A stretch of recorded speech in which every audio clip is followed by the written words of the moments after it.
नमस्कार दोस्तों, जय हिंद। दोस्तों मैं हूं राजकुमार प्रदीप। दिल्ली के अंदर 16 दिसंबर 2012 की रात को वो घटना हुई जिसे अगर आज भी याद किया जाए तो लोगों की रूह कांप जाती है।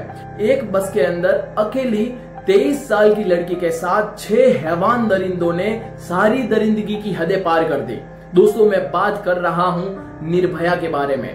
दोस्तों वैसे तो निर्भया के बारे में हम सभी लोग जानते हैं, लेकिन आज के इस वीडियो में मैं काफी अच्छी तरीके से निर्भया का पूरा केस एक्सप्लेन करने वाला हूं। दोस्तों निर्भया का जन्म 10 मई 1990 में दिल्ली शहर में हुआ था। वो अपनी परिवार में इकलौती सबसे बड़ी बेटी थी। दोस्तों निर्भया जो है पढ़ाई में काफी होशियार थी और होशियार होने के कारण उसने आगे जो है फिजियोथेरापी में डिग्री हासिल कर ली थी। और जिस टाइम ये घटना हुई तब निर्भया जो है वो फिजियोथेरापी में इंटर्नशिप कर रही थी। अब बात करते हैं 16 दिसंबर 2012 की। उस दिन संडे था। रविवार होने के कारण निर्भया अपने फ्रेंड अविंद्र प्रताप पांडे के साथ फिल्म देखने का प्लान करती है।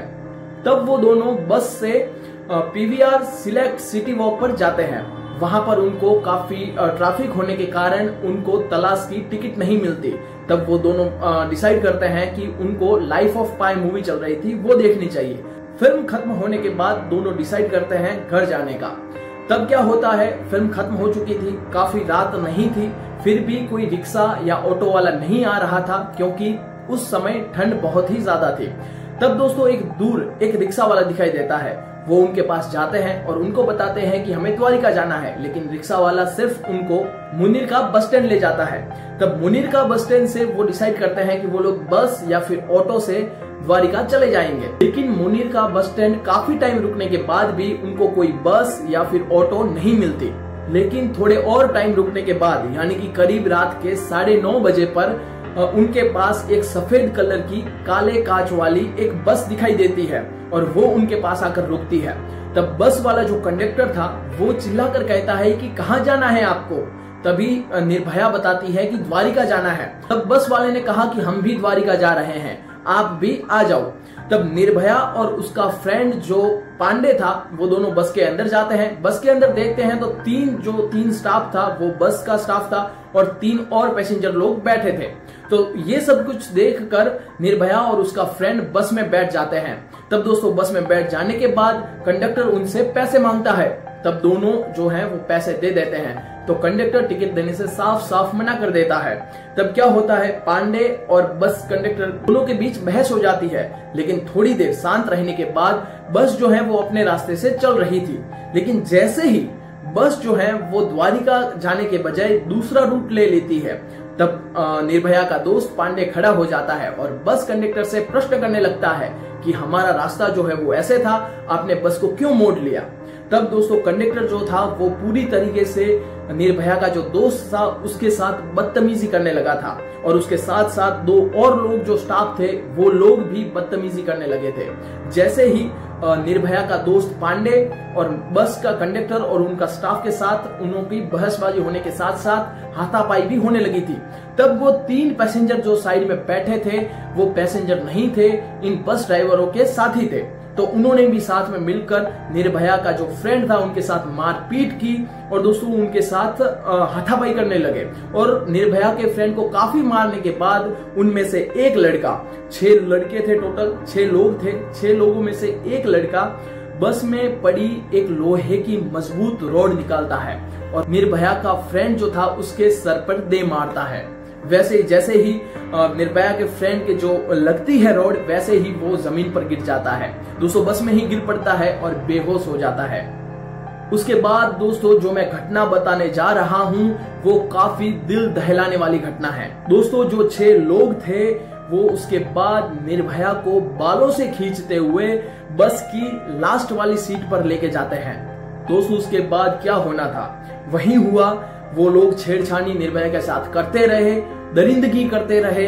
दोस्तों बस चलती रहती है लेकिन ये हैवान लोग रुकने का नाम नहीं लेते। दोस्तों ये सिलसिला करीब 2 से 3 घंटे तक चला। बाद में जब इन हैवानों का मन भर जाता है तब ये लोग निर्भया को बस से जिंदा फेंकने का प्लान करके एक एक्सीडेंट का रूप देने का प्लान बनाते हैं और साथ ही साथ में उनका जो फ्रेंड था उनको भी मारने की पूरी तरीके से कोशिश कर रहे थे ये लोग। लेकिन ये लोग क्या करते हैं, उनके पास से फोन, मोबाइल, सब कुछ जो चीजें थी वो लेके दोनों के कपड़े उतार के दोनों को बस से, चलती बस से बाहर फेंक दिया। अभी करीब रात के 11:30 बजे थे। वो लोग सोच रहे थे कि निर्भया का जो फ्रेंड था वो मर चुका था, लेकिन दोस्तों वो मरा नहीं था। थोड़ी देर बाद उसे होश आता है और होश आते ही वो रास्ते पर लोगों से मदद मांगता है, लेकिन कोई उनकी मदद के लिए नहीं आता।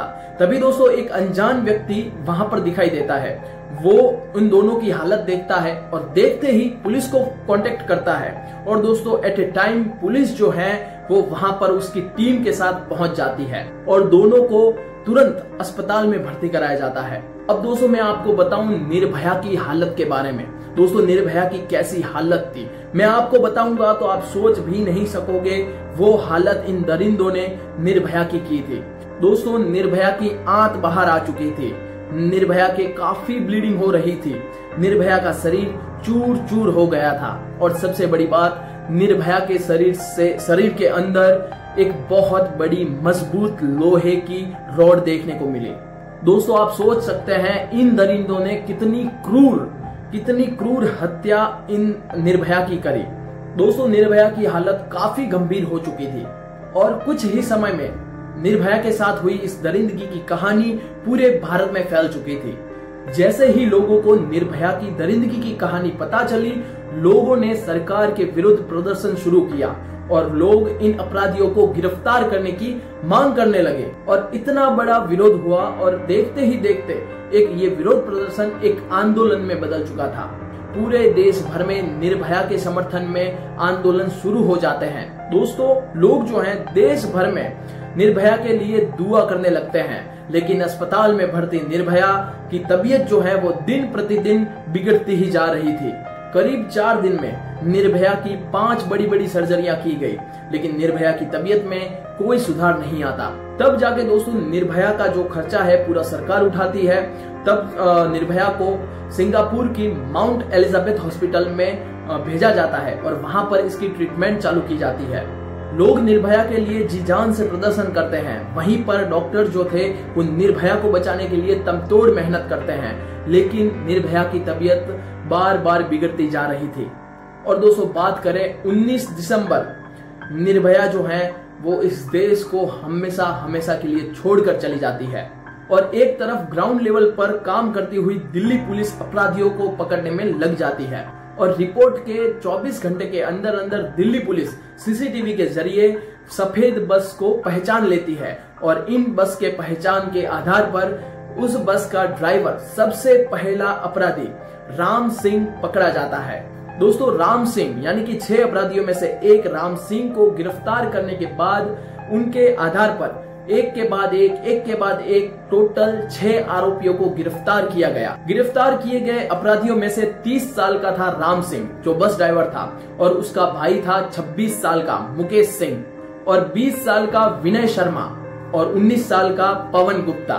और दोस्तों आपको बता दूं जो छठा अपराधी था उसका नाम पहले से ही नहीं बताया गया था क्योंकि वो एक नाबालिग था। जब उसने ये घटना करी तब उसकी उम्र सिर्फ 17 साल की थी। और दोस्तों उसके बाद बताया जाता है, किसी रिपोर्ट्स के माने उसका नाम पता चलता है, उसका नाम था मोहम्मद अफरोज। दोस्तों फिर उसको पकड़ा जाता है और उसके बाद अक्षय ठाकुर को भी गिरफ्तार किया जाता है।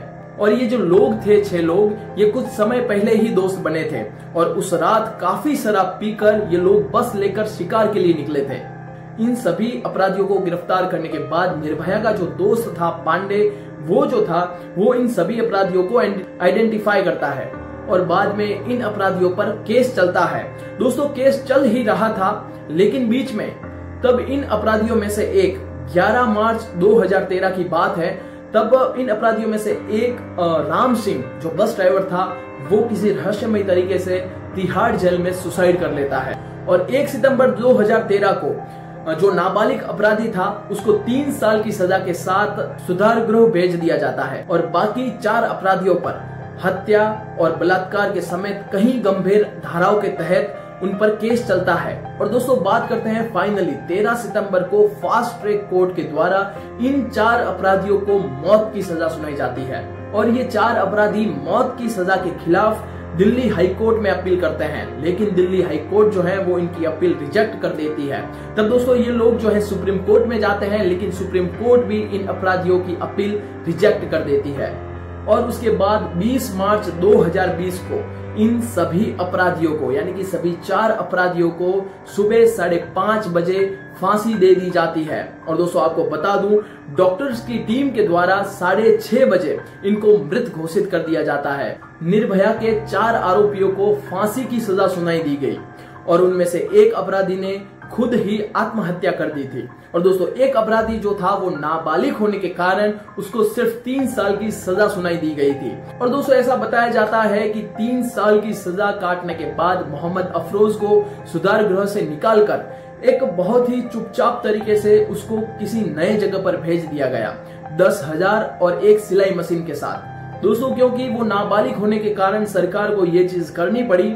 और दोस्तों आपको बता दे, मोहम्मद अफरोज जो है वो अभी कहाँ है, किस हाल में है, वो किसी को नहीं मालूम। और आपको दोस्तों मैं सबसे बड़ी बात बताऊं, निर्भया की जो ये घटना हुई उससे महीनों तक निर्भया का ओरिजिनल नाम क्या था किसी को नहीं मालूम।